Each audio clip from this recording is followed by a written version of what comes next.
Hello, and welcome to Season 4 of Mapping the College Audition, where I'm still your host, Charlie Murphy, Director of MTCA. Check us out at mtca.com. And today we've got Jim VanValen from Muhlenberg on the pod. Can you believe we're in Season 4 already? And what does that mean for you, our dear listeners?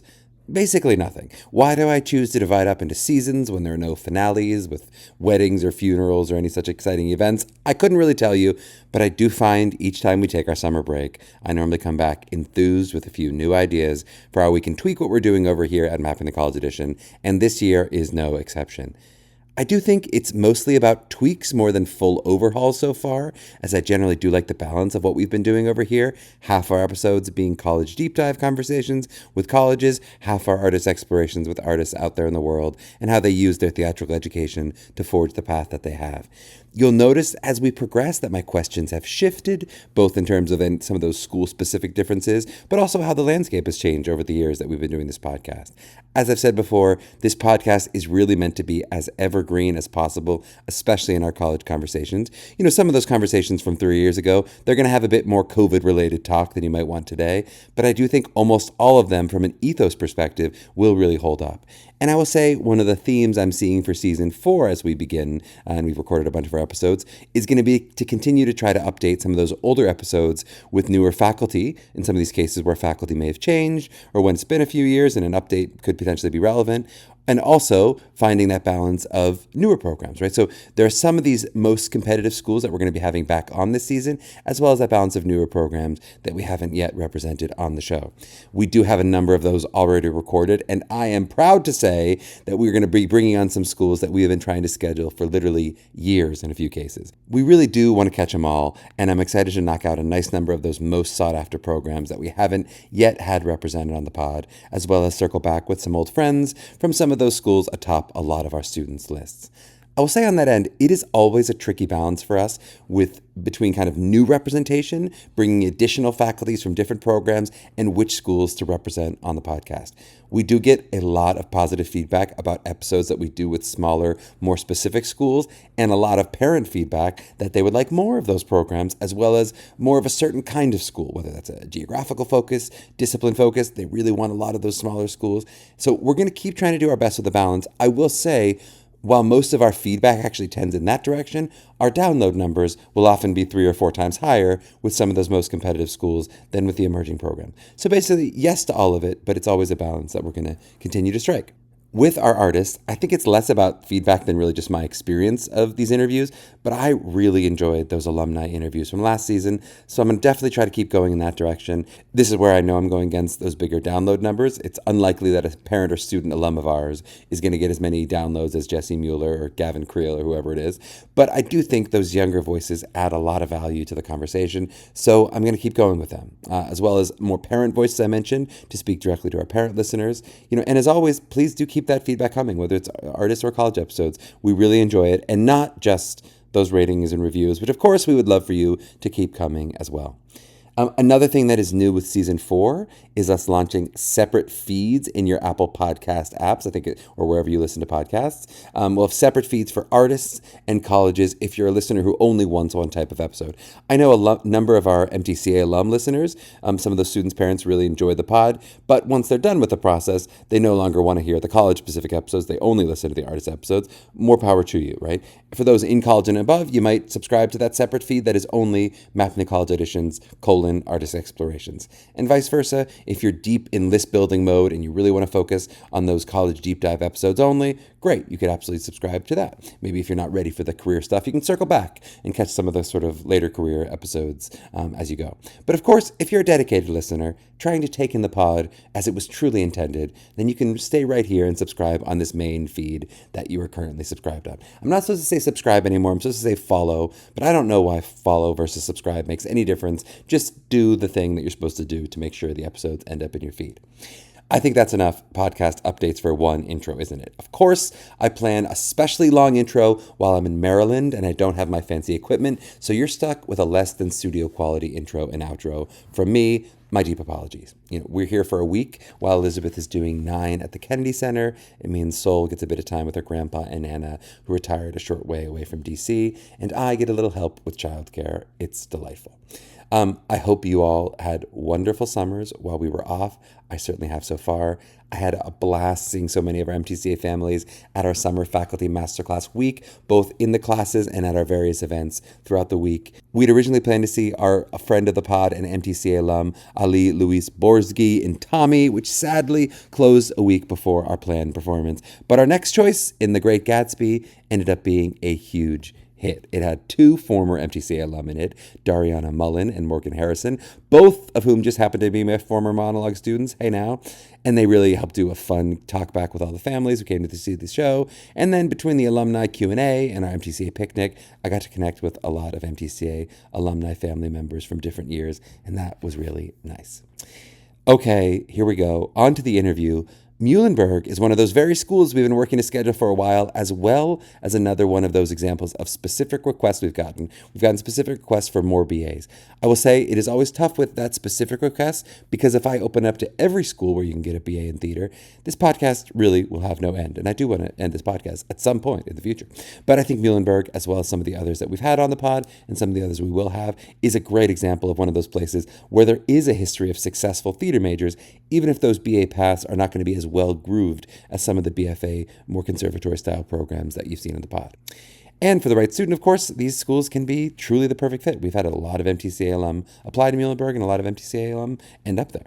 So I hope you enjoy this interview with Jim VanValen.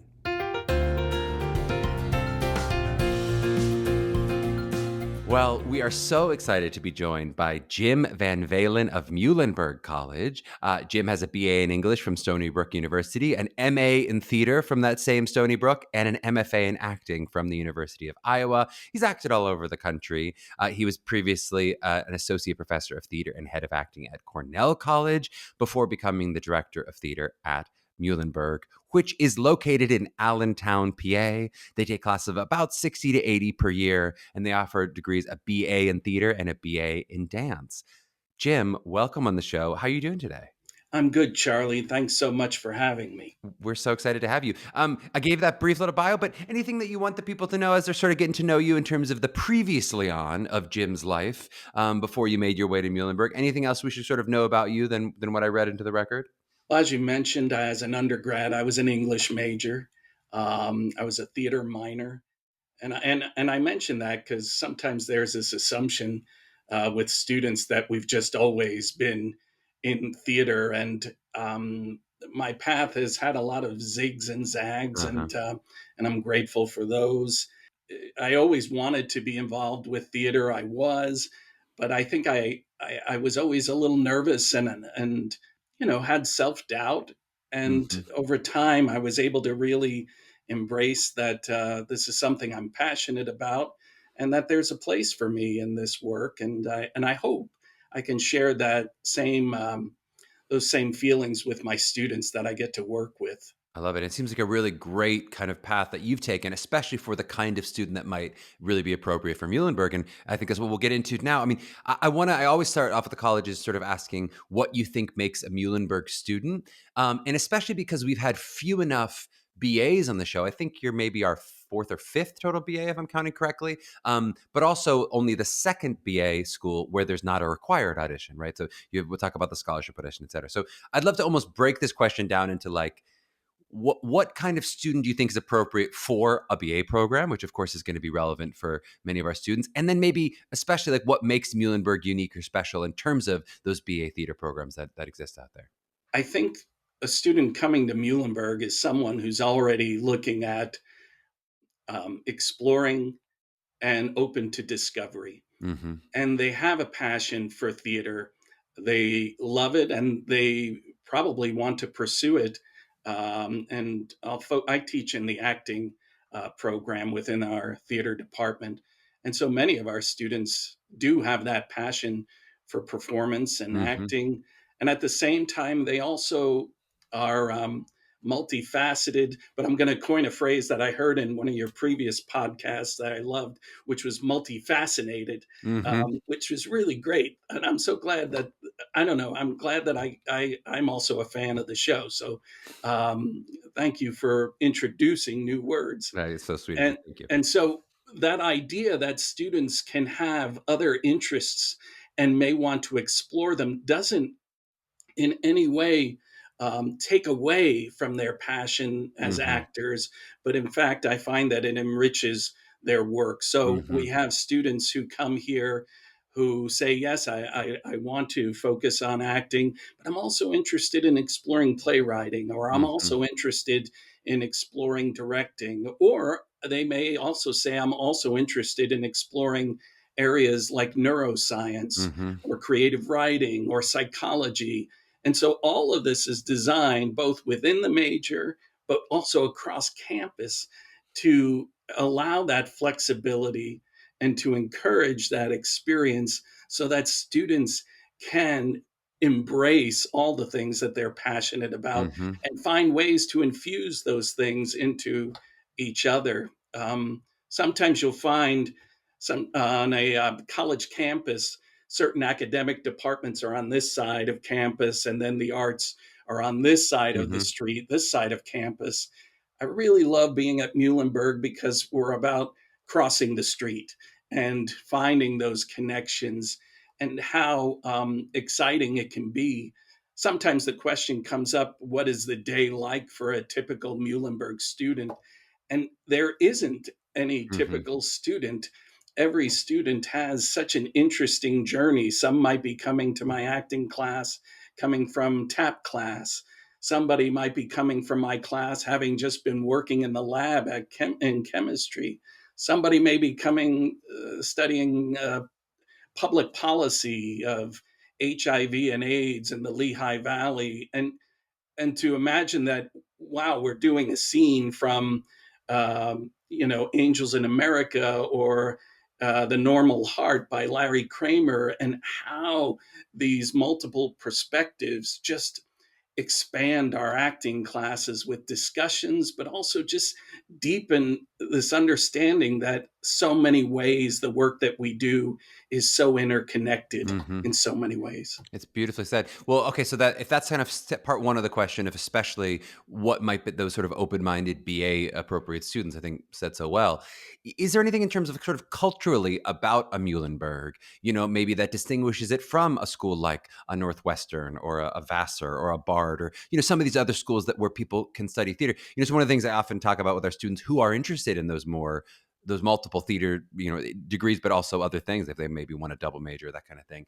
You can study theater almost any school in the country. There's going to be theater classes, but there's these kind of unique schools where you get to go.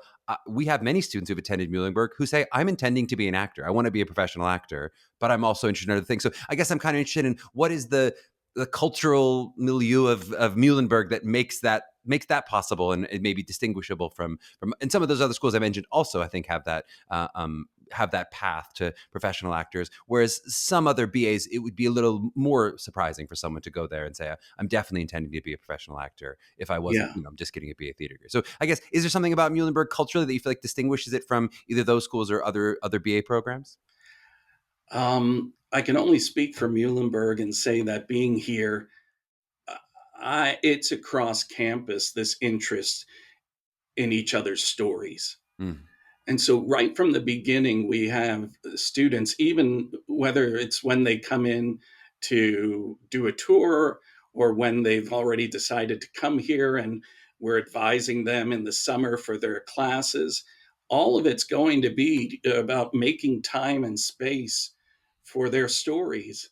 And I think that surprises some students to realize that we're really with them and connecting with them and really about listening to what they're excited about, what they want to explore, and to be kind of partners with them along the hmm way. And I find that across campus. So if a student comes here, my hope is that really early on they know that they're going to be seen, they're going to be heard, and that their story matters. Because there are so many things that we already have here, and this might sound like just kind of fluff, but it's not. It's really put into action that we have so many things here, but the one thing we don't have yet is you. hmm And there are so many things that so many ways for a student to really put their stamp on their education here, to really be intentional about that, as opposed to I'm going to hand you, this is the curriculum, this Hmm. is what you'll be doing, you know, this semester. We're going to really partner with each other and explore these things as an actor, to really ask the questions of what is it that you're working on? What is it that you want to explore? And let's make that happen over these 4 years. I find that that's the spirit that's across campus. Also, I mean, we're a campus that's small, so everybody really does get to know each other. Hmm. Everybody holds the door for each other, literally. So I know that when I'm coming up to a building and there's someone in front of me, they're going to hold the door. Hmm. We're going to hold the door for each other. And I just think that that's a really special kind of place of that we're able to call home, and Hmm. I like that. I love that. All right, well, let's get into some of those curriculum specifics. I would love, I think to people who've not been to college before, and even to some who have, who just don't remember it all, the idea of like credits can be a little confusing. So maybe let's talk about it in terms of, I want to hear about like, what are we talking about credit wise of people who are looking at a BA theater major and really want to focus on theater. But maybe also let's talk in terms of like hours of the day. So, again, you said a typical day will look different in each for each person, but maybe sort of freshman through senior year, how many days, how many hours of a day am I taking? Sort of typically, if I'm going, I want to spend time in maybe especially performance of theater. How many performance classes am I getting versus those neuroscience classes or the other things that I want to choose to take? Yeah, and so uh, in terms of our theater major students, right off the bat, there are courses that introduce them to the theater major. Our first course is called Performance in Society, and it's part seminar and it's part laboratory. And what that means is a group of an ensemble of students are gathered together, exploring a certain aspect of performance, exploring perhaps a certain um, historical moment in performance, or just looking at what is this thing called theater study. And then laboratory wise is often taking those things that have been talked about and devising pieces, bringing to life some of these Hmm. pieces. And all of it's also about bringing together ensemble. I think that part of the experience is when folks come in as first year students, how can we bring the temperature down a little bit of this feeling of I have to prove myself, I have to prove that I'm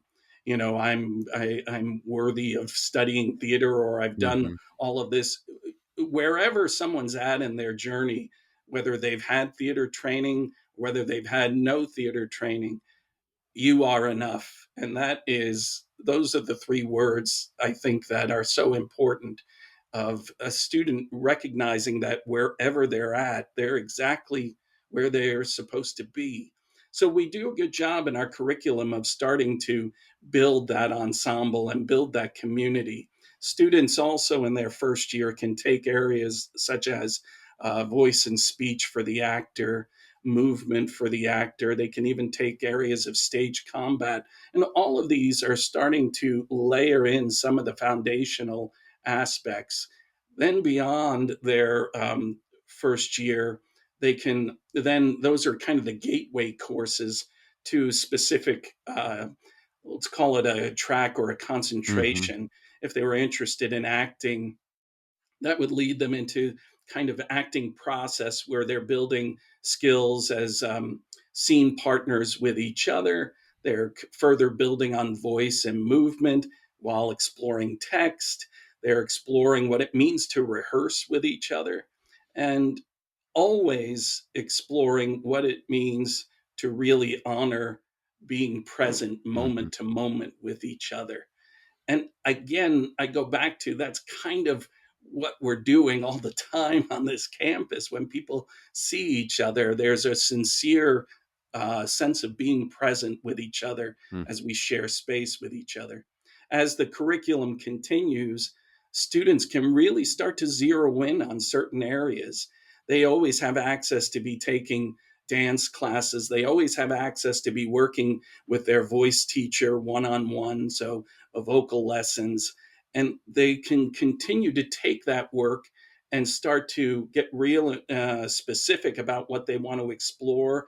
Maybe there are areas of certain acting technique that they want to explore, whether it's classical verse, Mm-hmm. whether it has to do with areas more movement based. Maybe it has to do with a specific approach or technique like Meisner or exploring Stanislavski.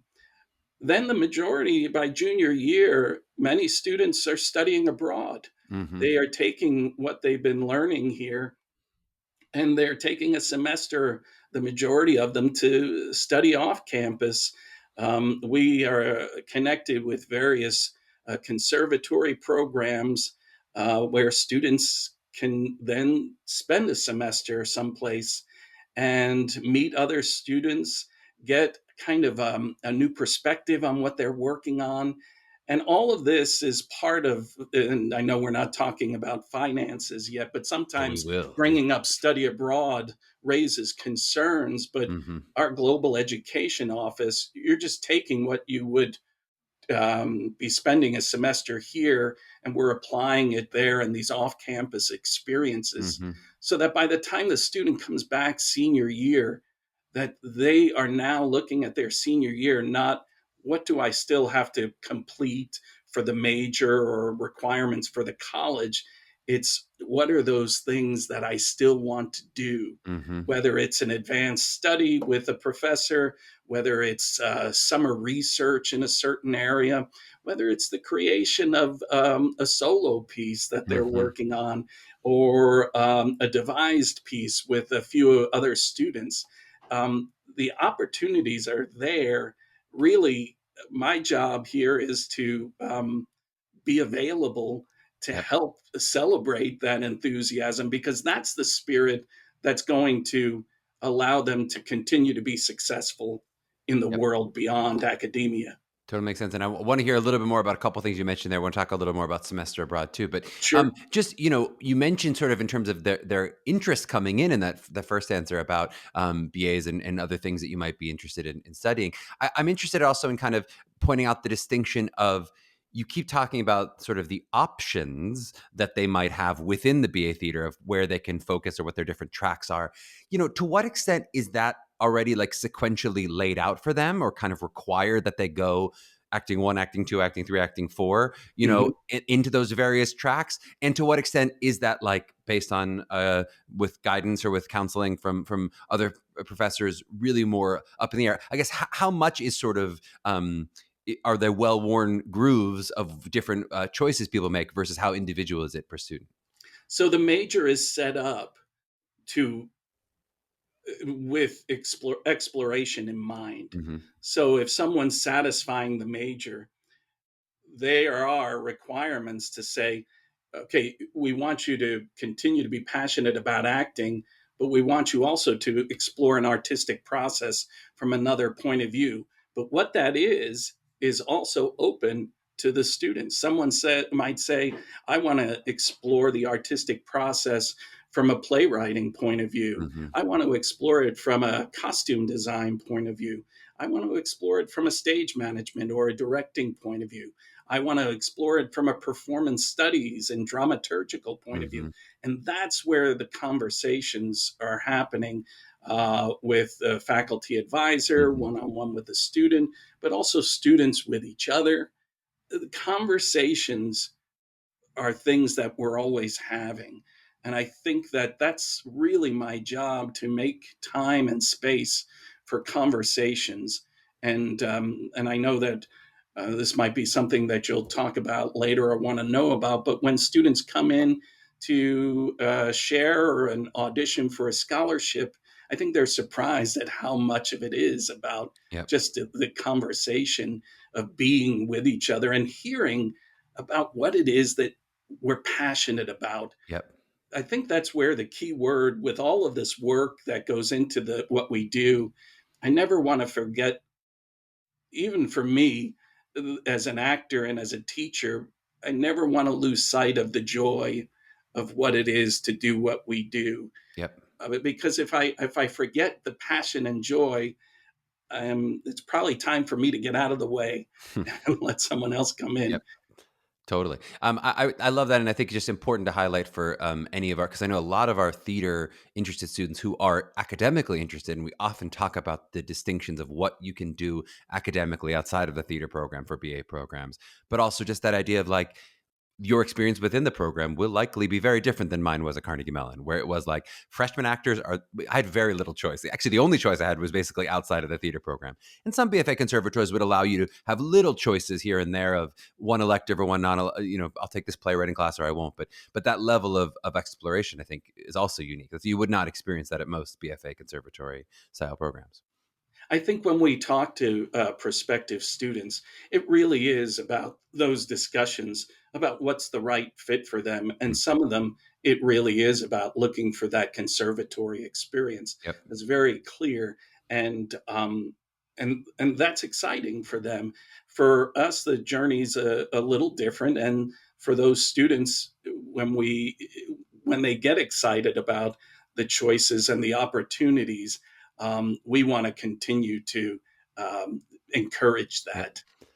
Let's talk a little bit about some of the non-theater double majors. So, do you find a lot of students do truly double major in neuroscience and some of those things? Do a lot Yeah, of people minor? Do a lot of people double with other sort of minors within the theater art world? Sort of, what does that look like in a given class? yeah. So the majority of students on the Muhlenberg campus are double majors.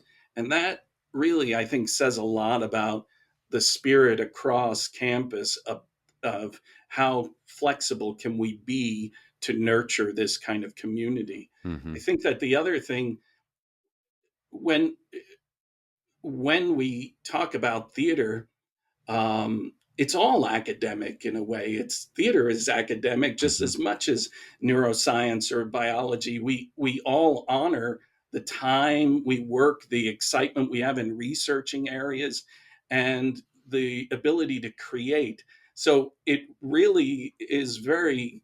It's not uncommon to have a theater and neuroscience double major. Hmm. It's We have a lot of theater and media communications, certainly theater and dance double majors. We have theater and English and creative writing, theater and psychology. So I never get surprised anymore about what someone is doing.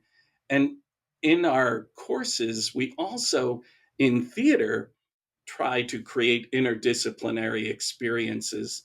One of the classes that I teach, along with the acting track, is a method of performance in healthcare simulation.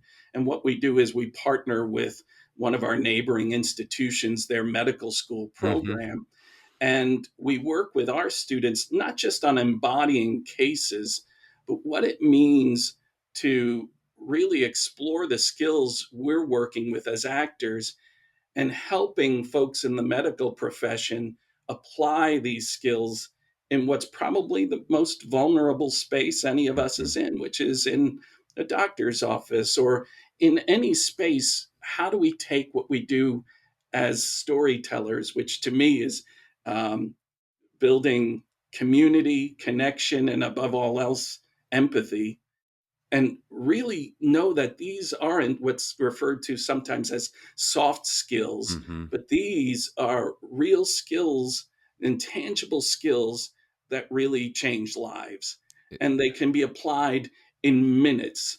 When I'm working with our students and they're learning about the students in the medical field, and to hear each other's stories of how they're spending their days. Our students get so excited about them and they get excited about us. And really, we're all talking about the same thing, which is how do we build connection between people? Mm. We can have all the facts, I can have all my lines memorized, or they can have all the clinical information. But if my humanity is not there, then there is no connection between people. It's so well said. I mean, it's so funny that job. A lot of my friends right out of school, like Columbia, used to hire tons of people to do Sure. exactly that. To do Columbia Medical School would hire actors to come in and do these simulations. That's so fun that you do that. I mean, and boy, we've talked about this before with any theater degree, whether BFA or BA, in terms of like the transferable skills of being a storyteller. I mean, that is what they say, like MBAs, when people who graduate from business school, they said the number one skill you need is the ability to tell a good story. That is something that is so important in the world, especially with AI and all these other things where some of the more menial skills may be more replaced, that we as human beings being able to connect with each other is just so essential. I agree with you. And I think if I were to look at what we all do on campus, no matter which department we're in some way, we all are connecting with Hmm. what's the story? What's the Hmm. story here with whatever this data is telling me? Or what's the story here in terms of just these two characters? And what do I bring to this moment as a storyteller? Yep. So true. I want to talk a little bit about the musical theater of it all, because Mhm. a lot of our people who apply to Muhlenberg, I think it's something that is again a little more unique in what you guys are able to bring to the table from having musical theater training, in a way that not every BA, where you could get a BA in theater, is going to have that level of musical theater. So, what would it mean if I'm a musical theater major in terms of, you mentioned some voice lessons, in terms of dance, like what is available to me if I'm trying to keep up the skills outside of just acting? Yeah, so if a student has interests in musical theater, which many students do, right off the bat, we would be connecting them with the music department to develop a relationship with their own individual voice teacher. Hmm. Certainly, they would be working with our partners in the dance program on courses, whether it's in ballet, whether it's in modern, whether it's in tap, and working again closely with the faculty in dance. And along with that, here in theater, have we have certain classes like advanced acting, acting the song. We have fundamentals of musical theater performance.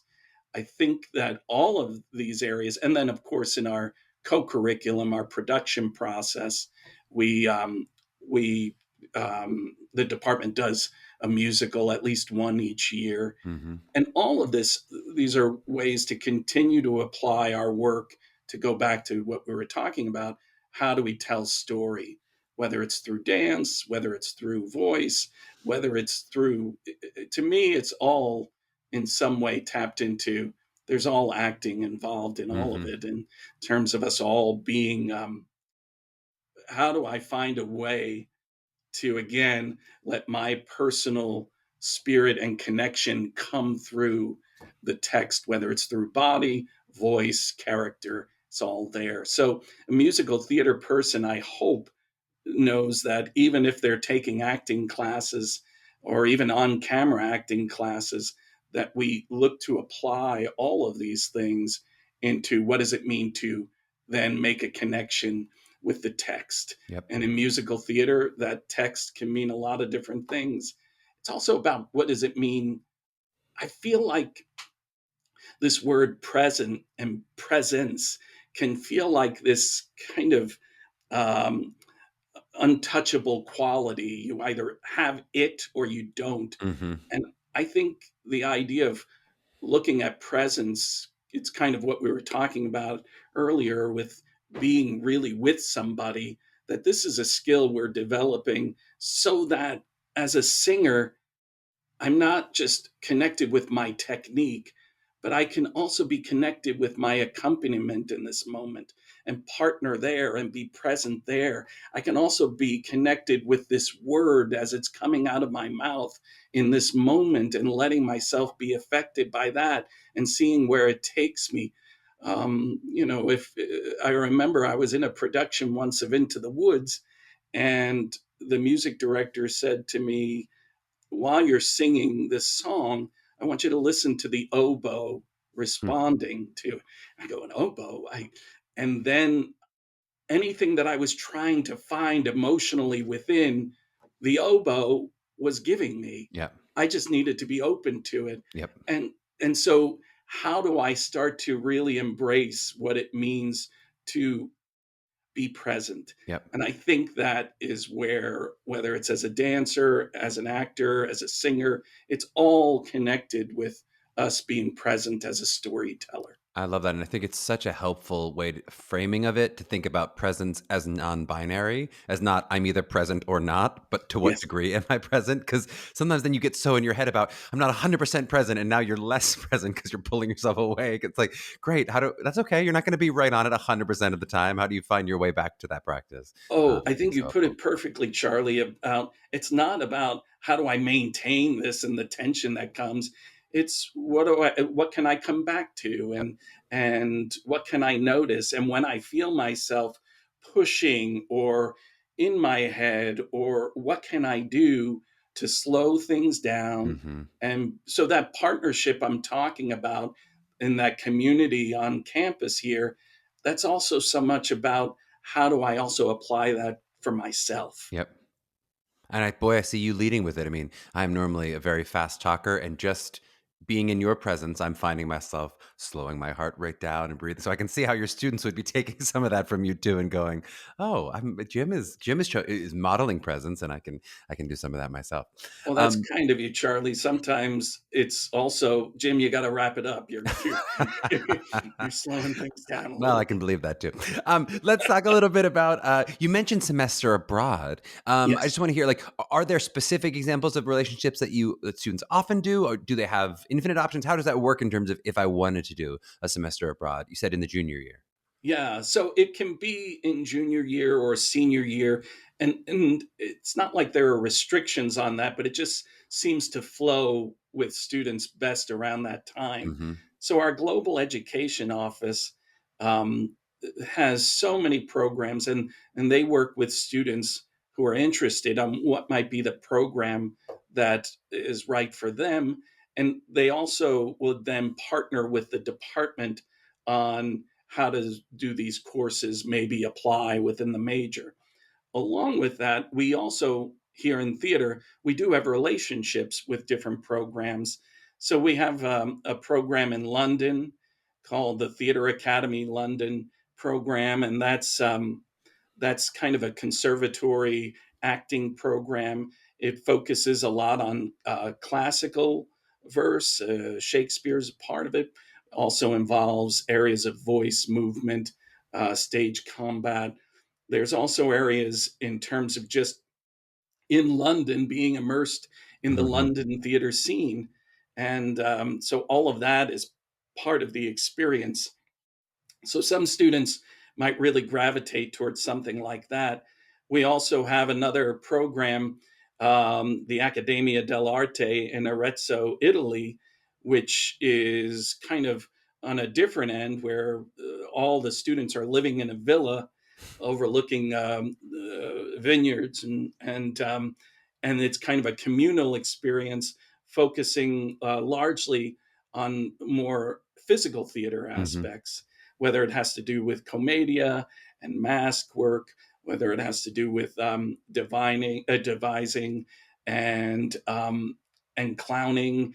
And so we have these programs that, again, are set up for students with various interests, and we have the discussion of maybe they're saying, I've really don't have a lot of experience in physical theater. Hmm. I'd like to explore this and to have that semester. Or I don't have as much experience. I'd love to be in a big city in London and studying Shakespeare, and maybe this is the experience. And then there are some that we're still developing with certain places across the world.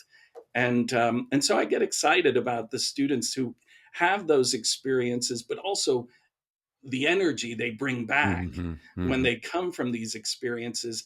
They have just they're so excited about incorporating these new things that they've learned, exploring new ways and reimagining how they can use theater as a means for telling story. um, the question of why theater is such an exciting question, that what is it that happens in a theatrical space and that's happening in the here and now can never be repeated. Mm-hmm. No matter how many rehearsals, no matter how many performances, we've never had this one. Mm-hmm. And to see students get excited about what they want to do with that time and that space, and how much they don't want to squander it. So that's another exciting aspect that the students bring to our program. I love it. And I really think that idea of junior year is a great timing for it. At Carnegie, the option we had for a semester abroad was our first semester senior year. And I know a lot of us just felt like a little too nervous of like, what does that mean for my showcase preparation? And it Yeah. was just a little too, and people did it and had great experiences. And I really kind of regret that I didn't do it. I was too, I think, showcase focused at the time. But I think if I'd been junior year, I think I would have jumped at it a little bit more. But let's talk about that senior year. And another thing that I think is a little more unique about Muhlenberg in terms of what you do to prepare students for the launch into the business and how to showcase themselves to agents, managers, and sort of be ready to hit the ground running. So, what is that preparation, and then what is that sort of showcase from a Muhlenberg perspective? Yeah. So our showcase experience has changed over time. And as the business keeps changing or the industry, we're continuously adapting. So what we do now may not be the same what we do 4 years from now. But students are able to take, if they're interested, courses in audition workshop, which allows them to prepare audition materials, to meet with various people in the industry, and to begin to just think about what it means to be a working artist in this field. We have a showcase experience as well, and we it's not an audition process. There is a screening process of just talking with students to see if this is the right experience for them. Mm-hmm. Sometimes so many of them think, well, I was told I was supposed to do this, and that's supposed to do this is once again putting the attention kind of on this idea. And what we want to do is have the conversation of, well, what is it that you're looking for? Where would you like to go? What part of the industry interests you? Do you want to be at a regional theater and just be part of a company and work your way through there? Do you want to move to New York City or Philadelphia? And so we do that screening process more to see where the students are at. And then if they're interested, and then we do and put together a showcase experience. And then in their senior year, second semester, during spring break, they're in New York City for a couple of days. Mm-hmm. They're doing workshops with professionals, and they're also sharing their work Mm-hmm. with folks in the industry. So again, the hope is that even though it's a showcase experience, that we're still embracing that this is a learning and discovery experience as well, and that life and discovery doesn't end whether you've gotten connected with an agent or a Mm-hmm. manager at this point. Mm-hmm. In fact, the best agents and managers that they're finding is really with each other, Mm-hmm. and maintaining and building those relationships with their colleagues and with alumni, with our career office. So I like to also think that when students graduate, they're still stuck with us in a way, and Mm-hmm. hopefully in a good way, that we're still here as a resource to partner with them, help them, and also celebrate them in their achievements. And just to highlight something that you said there, because I think a lot of people, when the program is a little bigger numbers wise, and they know there's a showcase, sometimes people fear that means, will I have to audition and potentially not get into the showcase and not be able to showcase if I want to? And you're saying that's really about interest on your end, that if it's not going to be a talent based cut to get to a showcase for Muhlenberg. Yeah, and that's really where we try to. And like I said, this is the current model that we have here. And in those conversations with my amazing colleagues here in the department, I hope that the students are able to trust that giving their voice to what they want to do, and being okay to say, no, maybe this experience is not for me, that Mm-hmm. that's not going to put them behind or Yep. in any way. Sometimes students feel that, like we'll talk with students, and they'll come in and say, I want to really do an apprenticeship this summer. So that can start even right after their first year here. those conversations. And if that's what they're interested in, then we can help partner with them and, go through whatever their application materials are. But it's just as much value to the student who says, I hear that everybody's doing apprenticeships. Am I supposed to do Hmm. that? And we say, no, what is it that you want to do? And they say, Yep. well, actually, I miss my family, or I have a job at home that I really love. And it's like, well, that's your journey then. Yep. And for students to be excited about each other's journeys without feeling like their journey is put into question or it threatens them. Gosh, that's such a I wish I had learned that very Yeah. early on, and to see students already embodying that at such a young age, it's they're going to be just fine. Yep. And just I'm interested in, you don't maybe have exact numbers in front of you, but what of the graduating 50 to 60 to 70, 80, however many choose to be performers out of any given class, how many end up going right to New York? How many go to Philly? How many go across the country to regional theaters? Do you have a sense of sort of what those basic percentages are? Because it changes for folks. Some folks, especially over the last 5 years. So when COVID happened, a lot of Hmm. folks went back home. But we now have students that, for some, they're going right to New York. Some go to Philly. We're only an hour away from Philly. Hmm. We're about 90 minutes away from New York City. So it really varies. We have some students who go to New York and thinking that they were going to focus largely on acting. And then they connected with somebody, and suddenly they're involved with producing. Hmm. Doesn't mean that they've let go of acting. It means that they've incorporated something else in their work.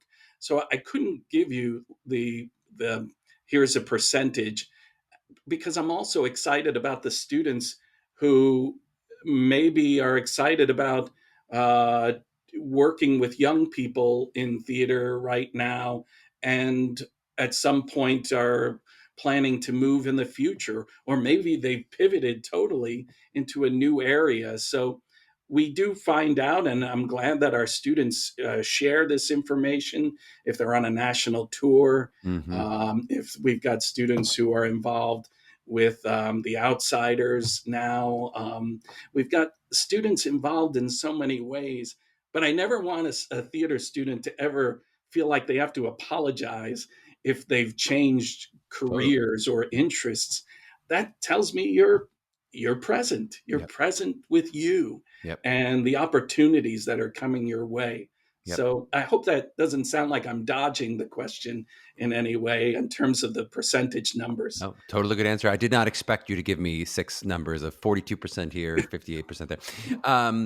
You mentioned cost a little bit, so let's just talk about cost and especially scholarship, though we'll talk a little bit more about the scholarship audition in the second half. But just in Sure. general, in terms of what I might expect to pay as an incoming student, our crack research team it's about 24,000 per semester. Does that sound right to your Yeah. ears as well? Yeah. So then what does that look like in terms of what a student might actually expect to pay in terms of whether that's from that potential talent scholarship, from academic scholarship, need-based scholarship? How does all that work in terms of what people are going to be So, paying? along with those numbers, the college also has so much in terms of discounts, and the discount rate is pretty high.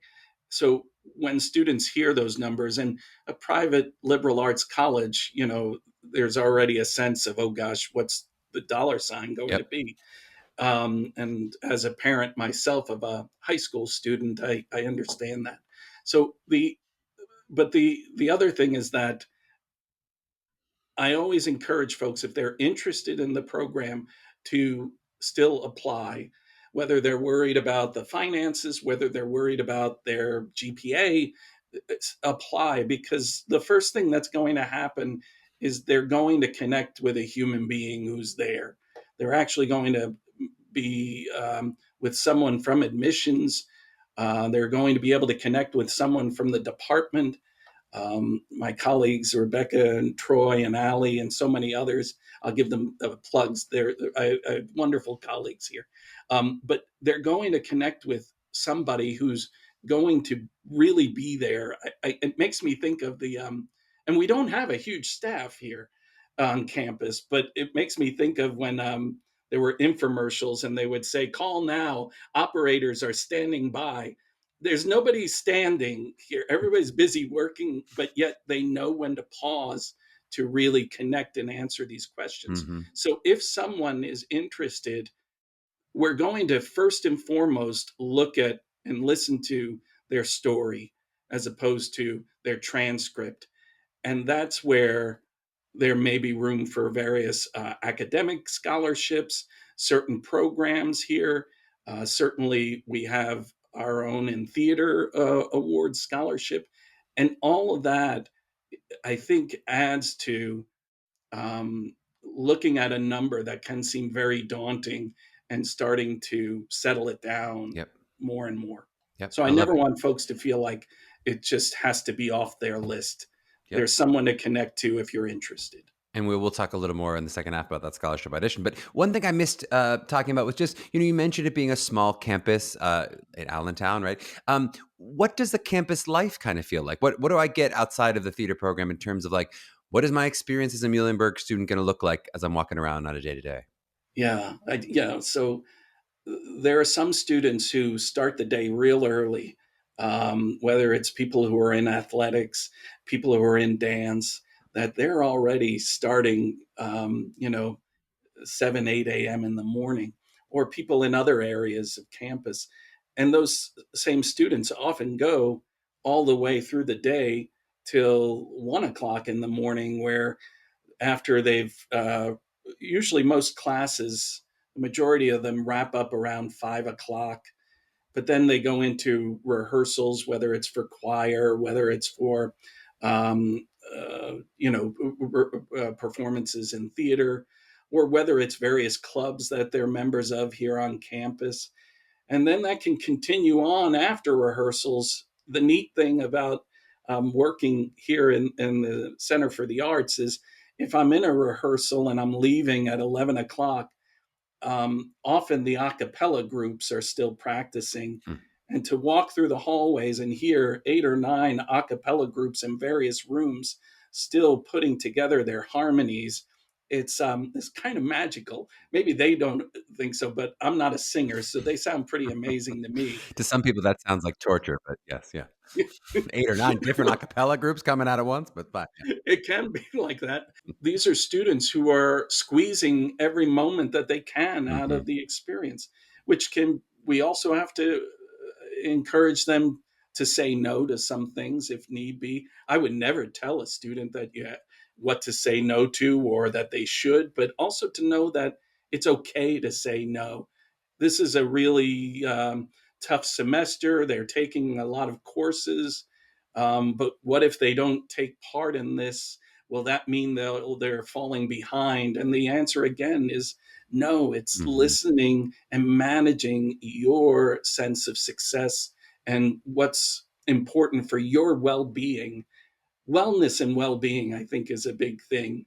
And I'm impressed by our students thinking about it at a very early part of their careers. Mm-hmm. And I'm impressed by my colleagues who continuously try to embody those things as well and model that for our students.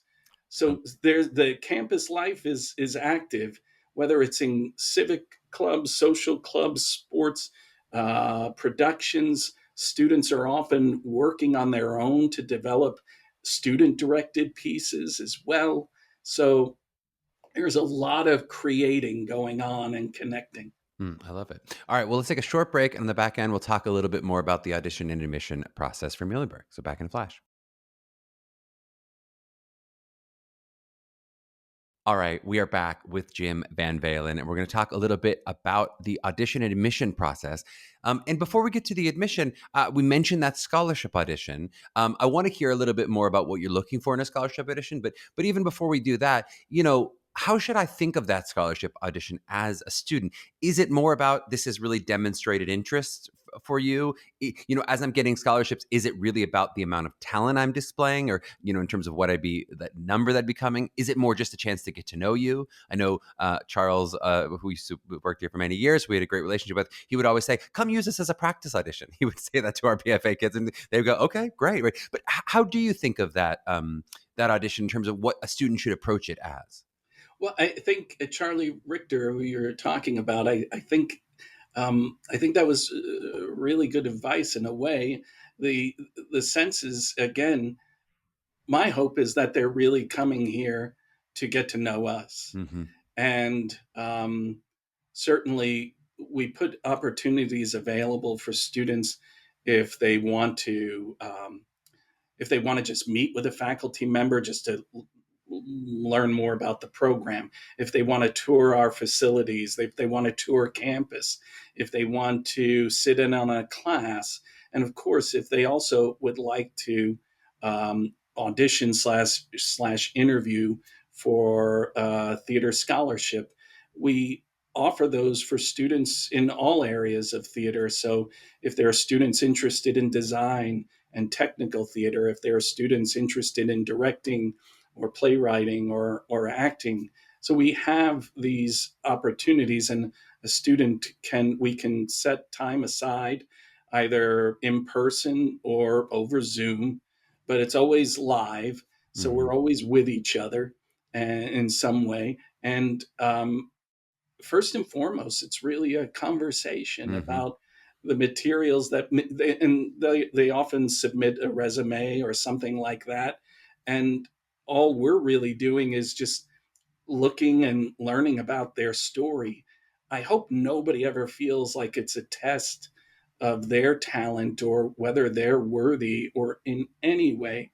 It's really a chance to, my hope is that we create a space for them to just share what they love, Mm-hmm. not just in the song and monologue that they might present, but also just in talking about what they're looking for, what they've been excited about in the past. Sometimes when we have a conversation, it's lovely to just hear what was the first moment that made them say, I really love this. Mm-hmm. And that's the seed that I hope none of us ever loses or forgets. Because certainly there are things in life that can kind of stamp that out over time. But I never want to lose sight of the wonder that was first planted when I saw that, oh, I can do this, or this Mm-hmm. is something that really brings joy. So the conversation is going to be there, and then the materials that folks share really are just a vehicle for them to just hopefully just feel like, okay, this is not a stressful space. This is a chance where I can just sing this song that I love, share this monologue that's become a part of me, and then we'll talk about it some more afterwards. Sometimes, based on those conversations, there may be ideas that come up, and we say, what if we try it this way? Mm-hmm. But it's never done with a sense of, let me see how you take direction or let me see how you adjust. It's all coming out of seeing this young artist making choices and sharing about what drew them to this piece. And I hope the answer never is, well, I did this piece because I wanted to make sure you saw this side of me. Mm-hmm. I mean, I see you already, so I'm more interested in what it is that tapped into your humanity at this moment. And that's not to be a big question that someone has to have the right answer. It's really about just making space for students to talk about what they love, because if they're able to do that and are excited about doing that, they're going to be have such an experience being here on campus.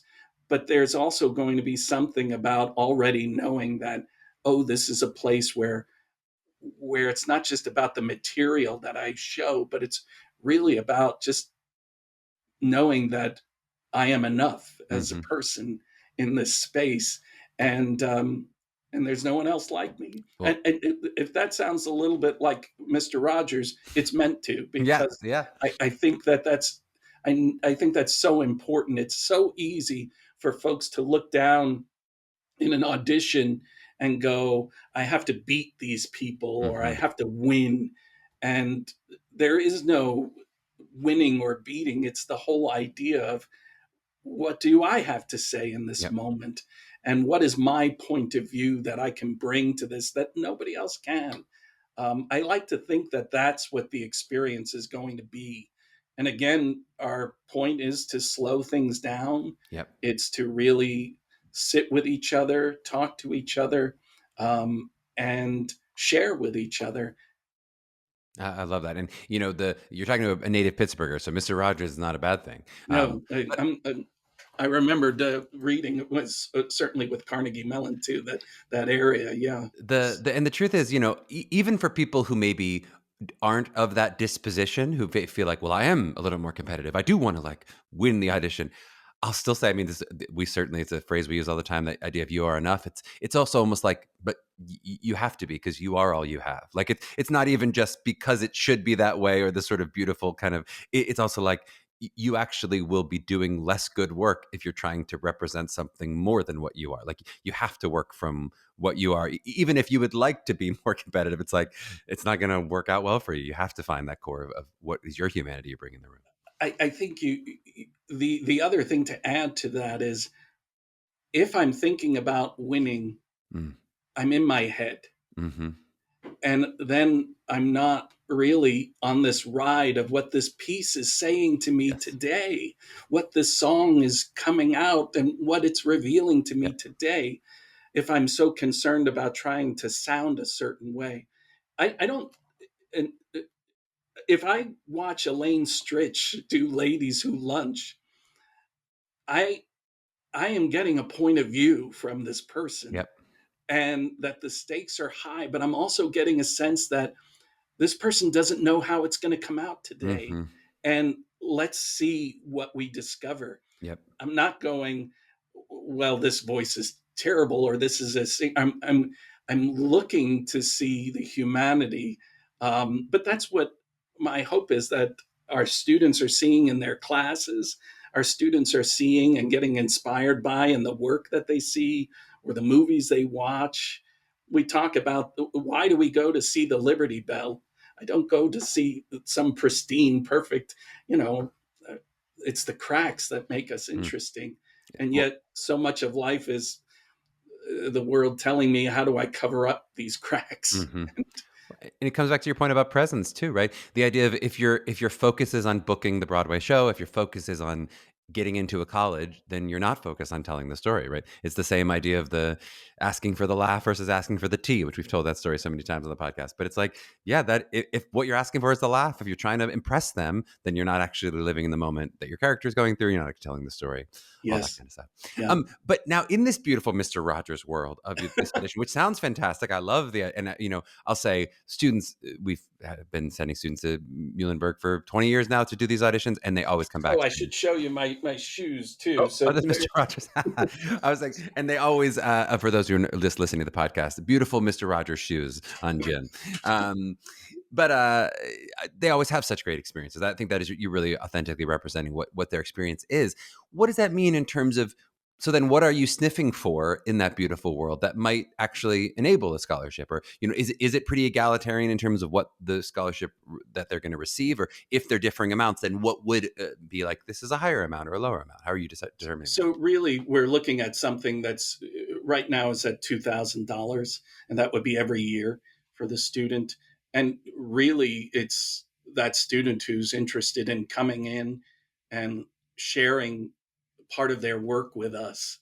Um, but we're also aware that students have varying degrees of access to, some students can put together a portfolio Mm-hmm. for their design. Some students, their school doesn't have um, any kind of theater or design program.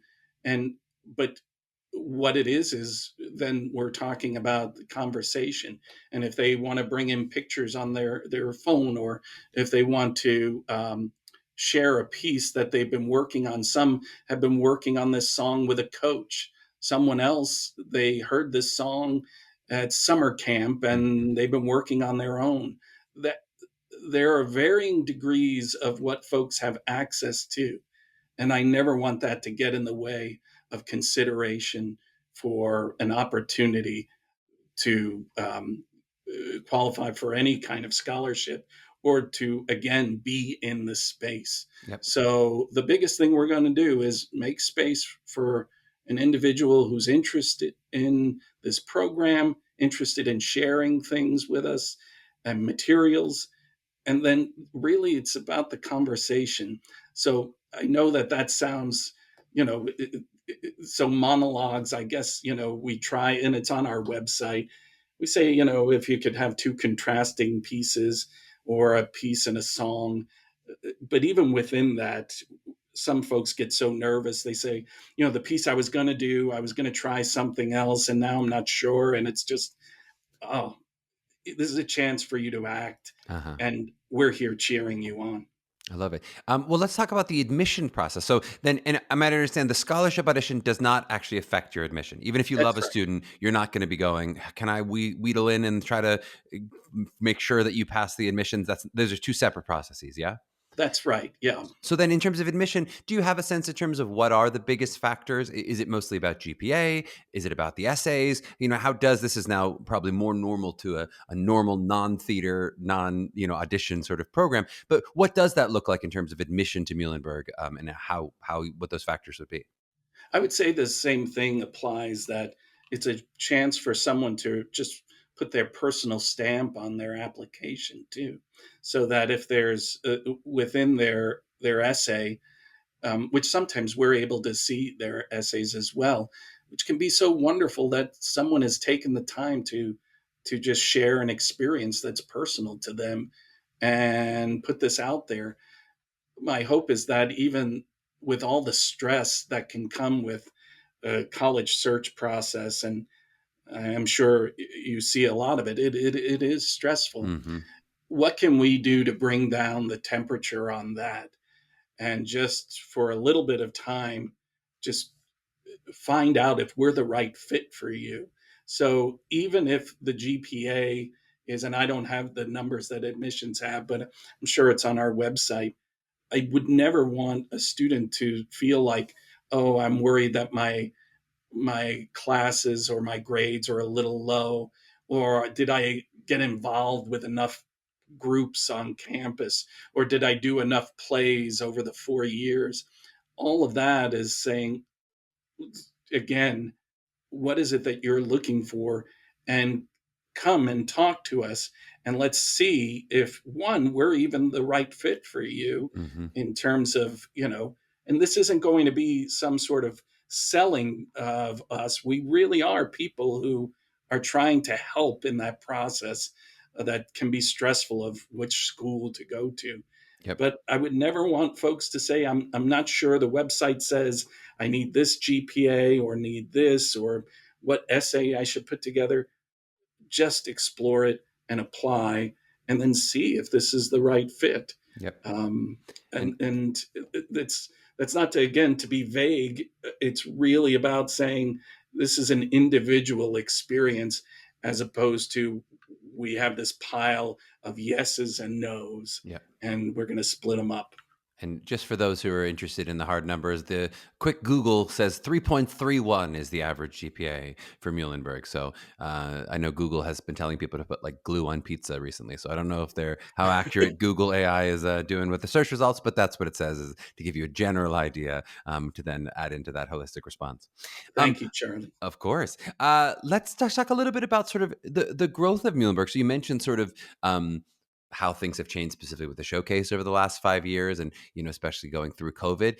What do you sort of see the next 5 years of Muhlenberg in terms of where it has been coming from, but then where you think it's going to continue to evolve and change over the sort of near term future? I think for us, we're always expanding on. I'll continue with this word of storytelling, but what are the stories that we keep telling? Who has access to the spaces where these stories are being told, and how can we continue to um, explore inclusivity, um, and the diversity of these stories, the diversity of people, the diversity of ideas. I think that more and more we're in a time when we really, I think now, and I really do say this, maybe it's because I'm a parent, but I really want us never to squander the importance of being in space with each other, Mm-hmm. as opposed to I belong to this group and you belong to that group, and I'm going to objectify or be objectified. And all that comes with that. I think that in the theater world, how do we find more ways to not only tell the stories, but find a way to provide access Mm-hmm. for those stories?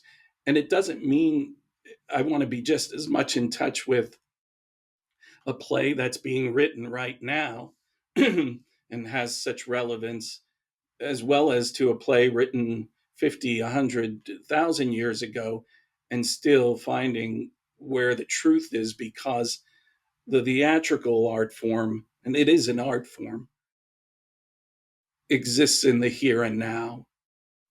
And with all of that, that's available for me to stream and to listen to, there is something about what do I do when we share space with each other? Mm-hmm.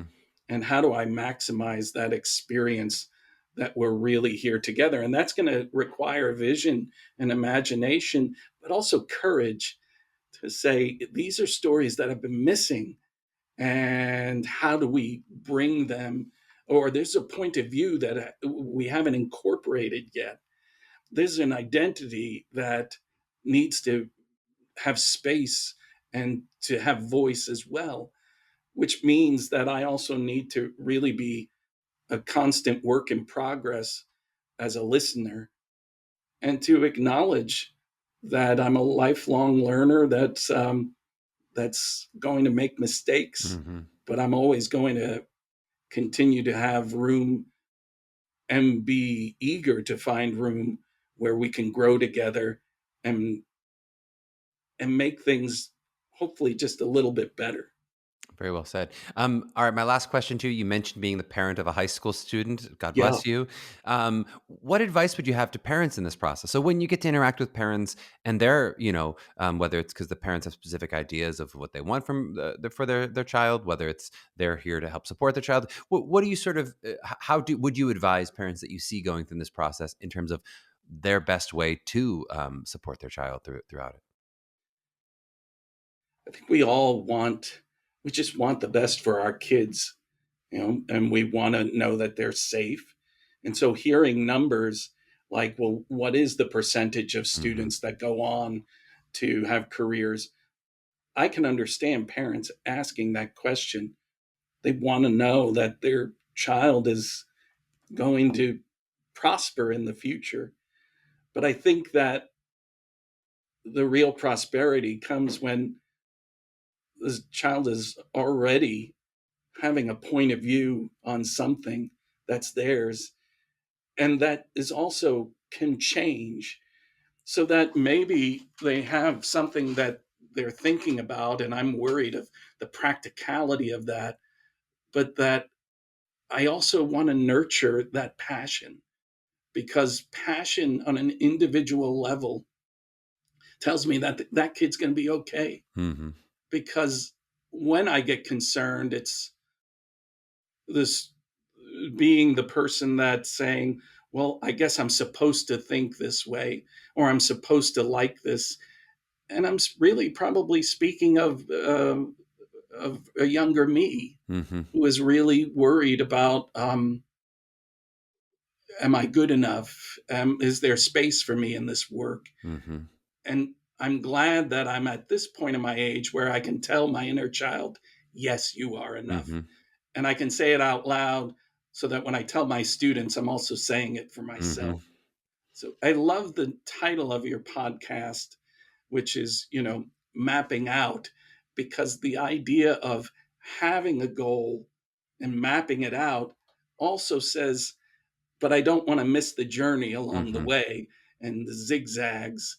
And I want to make room. If I mapped out my trip to Chicago, as William Esper says in his Meisner book, that I also, I can't just keep thinking Chicago, Chicago, Chicago at every mile marker. There might be something I want to pull off here Mhm. or visit here, or there's an exchange with someone here. So, along with mapping things out, to also be so open to the discoveries of the here and now. It's like you were in the meeting with our designers as we're making road signs pointing left and right, and I want to highlight the exploration as we're coming up with the logo and all that stuff. That's great. I just do want to push back. You said all parents want what's best for their child. I want my daughter to be in the WNBA. I don't care what's best for her. That's what I want, and I'm gonna make it happen. Okay, I'm saying that here in this podcast. That's of course the joke. I'm joking. Um, if people want to check out more information on Muhlenberg, where should they check it out? Do we like website?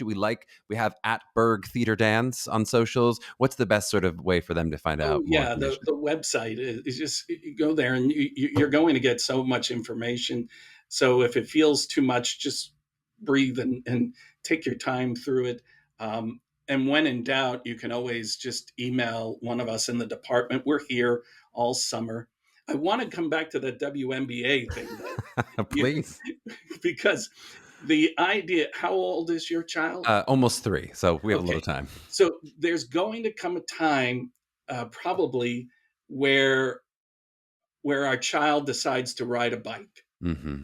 And there's the image of that always stays with me of I'm holding the seat while my amazing kid, and at some point I let go. Hmm. I'm still running behind and I'm still chugging along, but now it's their journey. Yep. And I'm going to be with them when they fall, and I'm going to be with them when things struggle, and I'm still going to be going, okay, watch out for the driveway, watch out. Yep. But ultimately, I there's a time when I have to let go of that Right. seat. Let them drive or And fall on their own. Yeah. so there are those moments, and it's really hard. Hmm. And I'm getting emotional that my kid is 15 now, and I go, where did time go? But I'm so glad that we're partners, and I'm so proud of Yep. what I'm seeing this person and who they are, and being able to let go is such an act of love. Yep. It's so true. And I do, we often will say, sort of the general guidance of going, oh, if you're overly involved in the artistic process for your child, it's probably not helpful in terms of letting them flourish. And we'll sort of try to give some of those guidelines. But I do also want to say empathetically, like I think it's really hard to know when is the moment to let go. When is the moment to take off the training wheels? I know with my parents, there definitely were times they were like, "Let me just get you through this. If I can just get you into college, then I'll let go." Or then it's hard to sometimes you go, "If I can just make sure those applications get in, then I'll be done." And I watch parents struggle with that a lot, even ones who didn't think of themselves like ones who would be holding on too long, Yeah, going, but they can't fail here. I don't want them to fall and skin their knee, and that means miss all their deadlines or those kind of things. Which it's just hard. I know it for 2.5 years so far, so I can only imagine 18 years in, or in your case, 15 years in, what that well, would be that like. says a lot about the work that you do and making space for not just the students themselves, but understanding that the families as well are part of this process. So I Yeah. think that says a lot. All right. Too many compliments. You're too sweet to us, Jim. This has been very wonderful Okay. for me. Thank you for the time. I really, really appreciate it. Oh, thank you, Charlie. All the best to you and to your students and families.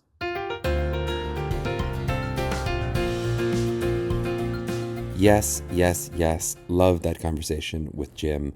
What an eminently kind man he is. Also, so sweet of him to reveal that he's a listener. For those who weren't watching the video, I definitely blushed when he whipped out the multifaceted reference. It's a big shout out to Rachel Burnett from Milliken for that one.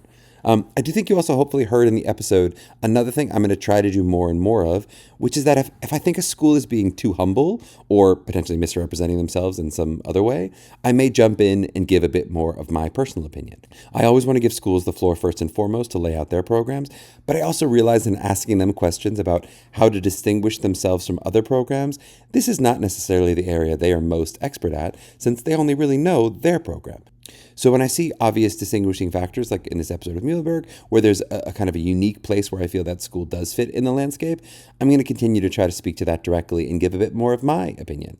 I've tried to do a bit of that from Jump, and believe me, I know that's something a lot of you are looking for. You kind of want to hear, what is the MTCA expertise opinion?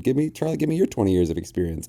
But I just have to fight through my natural inclination to be a bit more polite when other people have the floor. So to some extent, I've been doing that in those takeaways with all of you, but I do think it's kind of a note I have myself. I think there's real value in saying it to them in the moment and allowing them to react, whether they agree or disagree, with what my perception is. And there are a couple moments as I listen back to previous seasons where I think, ooh, you should have said in the moment what you felt, which was, I'm not sure that's an accurate representation of how liberal your program is or how conservatory style or whatever it is. All right, let's get to the takeaways today, which I have to say, after a summer of solo parenting, I can't even really talk about the safety thing. I thought I was going to do a takeaway on it after listening to the interview, but maybe another day. Even as we started to record this, literally, my daughter just fell down a flight of stairs when she was trying to climb down, holding a pile of books. And the falling is a good thing, theoretically, somehow. We're also currently teaching her how to ride a bike, so, the letting go metaphors are all just a bit too raw. So I'm going to skip that for today. Maybe we'll come back to how much we hold on and how much we don't with our kids. What I did want to talk about a bit was just that idea of presence that we talked about in the episode. I think we hit in the episode my basic feelings, about how we should approach it as actors as a non-binary. It's meaning not that we're present or not present, but that we're somewhere on that spectrum. But I'll just add that for me personally as an actor, this was really revelatory for me to think of it this way. I'm shocked that we've made it to season 4. I went back and looked, and we haven't done a full takeaway on presence yet, as I do think it's an important concept for a young actor. And I would say for me, my experience as a young person in being present often came from the sports world. Regular listeners are not going to be shocked that I'm going to make sports metaphors. And I often felt like me being present was something I was actively doing to myself. When you're playing in the infield in baseball and a ball's about to be hit to you, it takes a lot of focus and a lot of presence to be able to react instantaneously and to be correctly in the flow of the game of what happens in all situations, right? You really have to trust the work and the training that you've done, and that you don't need to review every individual situation or every possible counterfactual that could happen, but that if you stay focused in the moment, you'll be able to react accordingly. And this is the kind of presence I think actors can achieve on stage as well, and it can be a great kind of presence. But it's a very adrenalized presence, right? It's a very active version of presence, and it kind of takes constant attention and a lot of energy. You might think of it as like an opening night kind of presence. And for me, since I was so used to being able to perform at that kind of high level athletically, it was hard for me to trust myself on stage if I wasn't feeling that kind of high energy, hyper-focused version of presence.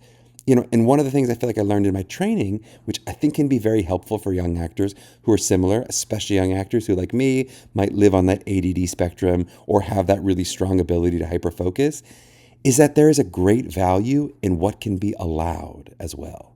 And by that I mean what you can let happen as opposed to make happen. How interesting it can be to just be in the moment, truly present, without gripping onto that presence to ensure that something's happening.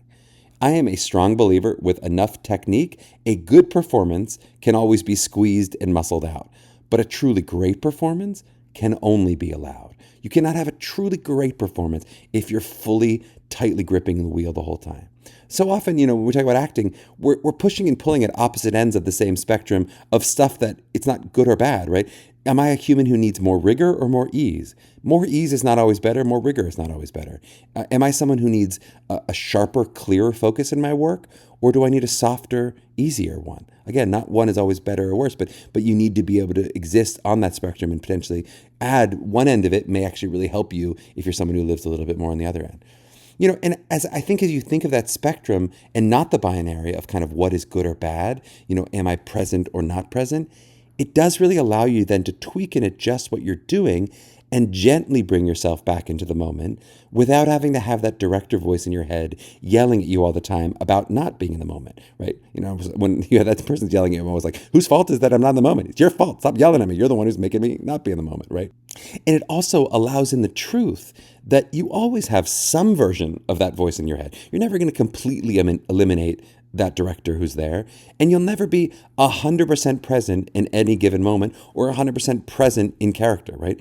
You might totally believe that you are Hamlet in a given moment, and definitely there could be moments that you aren't consciously aware and actively thinking that you are Charlie. But when that fire alarm goes off, you will instantly and always have been part Charlie. And that's a good thing, right?